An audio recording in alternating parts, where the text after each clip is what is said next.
My friends, I think we're getting through to them.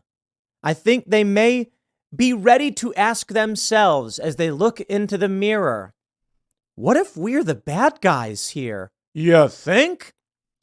I love these leftists on YouTube. They're like, we're here to support the working class. And then they're all like privileged elites of academia, wealth and means. They're like, the government should pay off all of our student loan debt, which basically means taxing the poor working class to pay for the highest income earners in the country. Yo, you're the bad guys. It's really simple. But hey, shout out to David Brooks, and I mean this sincerely, for a well thought out piece breaking down why they're the bad guys. And he nails it. So much of it. I'm impressed. Of course, I think the dude realized he is the bad guy. But because you can't just go to a bunch of Democrats and be like, look, everything we're doing is evil, we have to stop, because they won't listen. He still says, but Trump is bad and we are well-intentioned. But something happened to this guy. And he must have woke up in a cold sweat 2 a.m. and said, my word, we're evil. And they finally realized it. They realized why they're the bad guys. Let me read for you why. David Brooks, he writes, Donald Trump seems to get indicted on a weekly basis, yet he is utterly dominating his Republican rivals in the polls. And he is tied with Joe Biden in the general election surveys. Let me slow down there for ya. He's actually beating Biden in some polls. Just saying tied ain't enough. Trump's poll numbers are stronger against Biden now than at any time in 2020. What's going on here? Why is this guy still politically viable after all he's done? We anti-Trumpers often tell a story to explain it. It was encapsulated in a quote the University of North Carolina political scientist Mark Hetherington gave to my colleague Thomas B. Edsall recently. Republicans see a world changing around them uncomfortably fast, and they want it to slow down, maybe even take a step backward. But if you are a person of color, a woman who values gender equality, or an LGBT person, would you want to go back to 1963? I doubt it. In this story, we anti-Trumpers are the good guys, the forces of progress and enlightenment. The Trumpers are reactionary bigots and authoritarians. Many Republicans support Trump no matter what, according to this story, because at the end of the day, he's still the bigot in chief, the embodiment of their resentments, and that's what matters to them most. I partly agree with this story, but it's also a monument to elite self-satisfaction. So let me try another story on you. I ask you to try on a vantage point in which we anti-Trumpers are not the eternal good guys. In fact, we're the bad guys. They're starting to figure it out, finally. This story begins in the 1960s, when high school grads had to go off to fight in Vietnam, but the children of the educated class got college deferments. It continues into the 1970s, when the authorities imposed busing on working class areas in Boston, but not on the upscale communities like Wellesley, where they themselves lived. The ideal that we're all in this together was replaced with the reality that the educated class lives in a world up here, and everybody else is forced into a world down there. Members of our class are always publicly speaking out for the marginalized, but somehow we always end up building systems that serve ourselves. The most important of those systems is the modern meritocracy. We built an entire social order that sorts and excludes people on the basis of the quality that we possess most: academic achievement. Highly educated parents go to elite schools, marry each other, work at high-paying professional jobs, and pour enormous resources into our children, who get into the same elite schools, marry each other, and pass their exclusive class privileges down from generation to generation. Daniel Markovits summarized years of research in his book, The Meritocracy Trap. Today, middle-class children lose out to the rich children at school, and middle-class adults lose out to elite graduates at work. Meritocracy blocks the middle class from opportunity. Then it blames those who lose a competition for income and status, that even when everyone plays by the rules, only the rich can win. Which brings me to our good friends, the YouTube elite, the bread tubers, the academics, the people who make these YouTube videos where they use large words to describe their ideas that are hard for the average person to understand and often don't make any sense because the purpose is to sound intelligent with obscure small words and very long obscure words, to put it simply. This is what they do. They go to the elite schools. They take on debt to do so, claim they're underprivileged, then expect trade workers to pay their bills. Yeah. Now, don't get me wrong. Those who are settled in debt are not the same as the elites who get to go to school because their parents pay for it.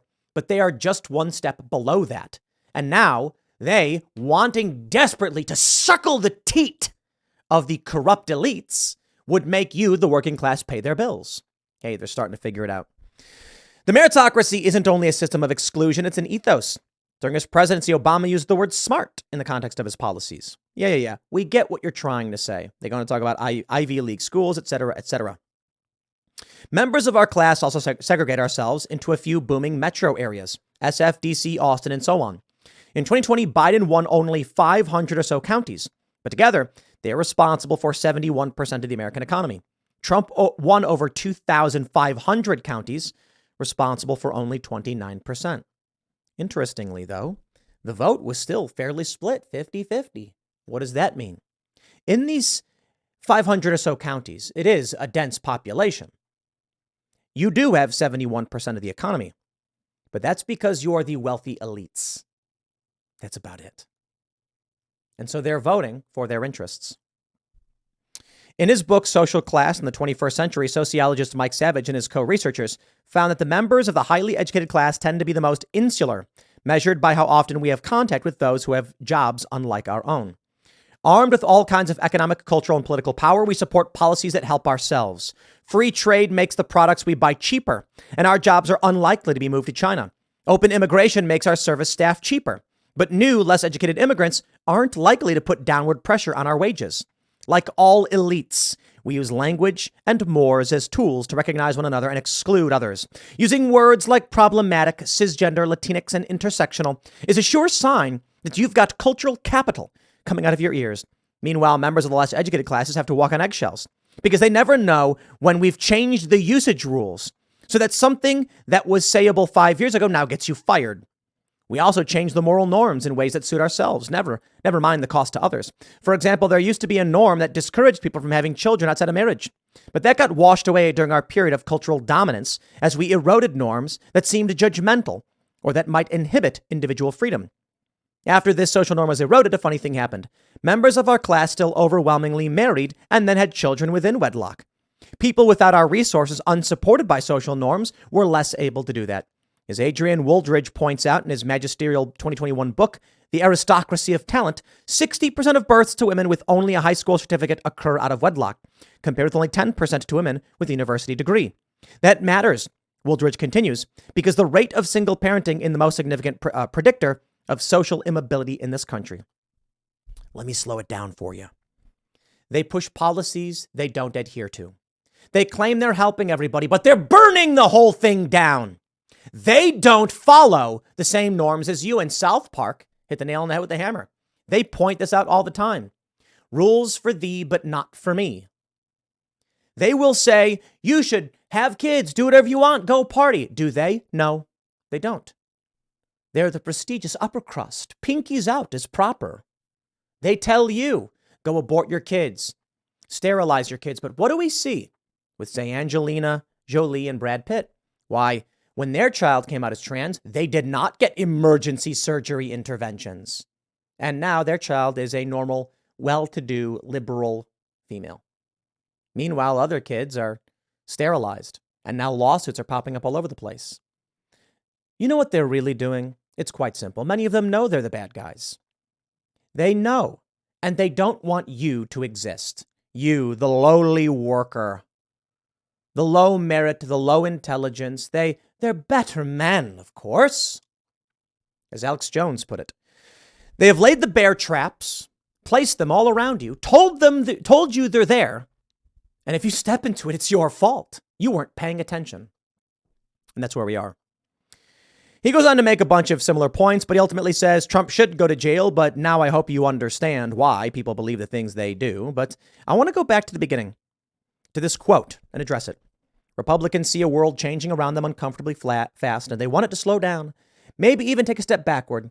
But if you're a person of color, a woman who values gender equality, or an LGBT person, would you want to go back to 1963? I doubt it. What a vacuous, insipid, and moronic statement. This person who said this has no factual understanding of the world around him.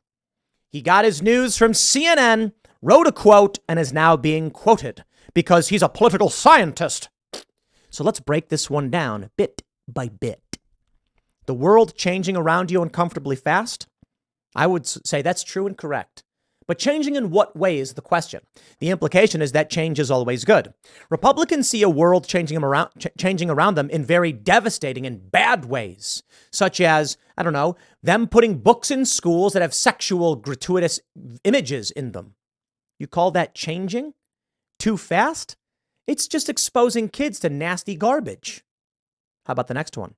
A person of color. So have you read Derek Bell? They do want to go back to 1963. The critical race theorists want segregation. Derek Bell argued in favor of school segregation and still does.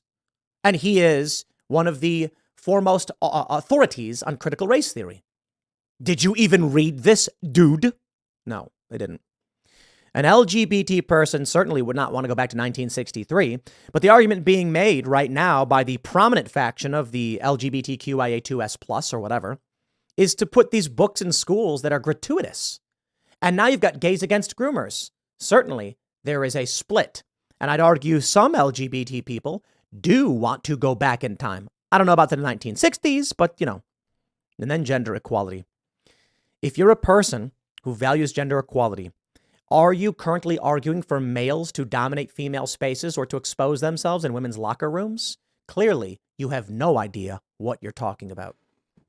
But I can just say, when David Brooks writes, "What if we're the bad guys here?" I can appreciate the sentiment, the introspection. And I say, good on you, good sir. But there is so much more to this puzzle that you're missing. The privileged elites isolate themselves, give themselves whatever they want.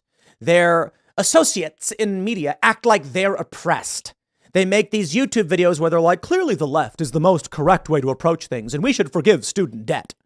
The rich people arguing to take from the poor once again, while claiming that they are actually the oppressed. No, you're the bourgeoisie, the merchant class, the intelligentsia. Well, to those intelligentsia calling for revolution, I strongly recommend you read about the Soviet Union and what happened to the intelligentsia. I strongly recommend you take a look at Poland and what happened to the intelligentsia. For when revolution comes a-callin', you are the first ones against the wall. Thanks for hanging out. Next segment's coming up at 6 p.m. on this channel. I'll leave it there, and I'll see you all then.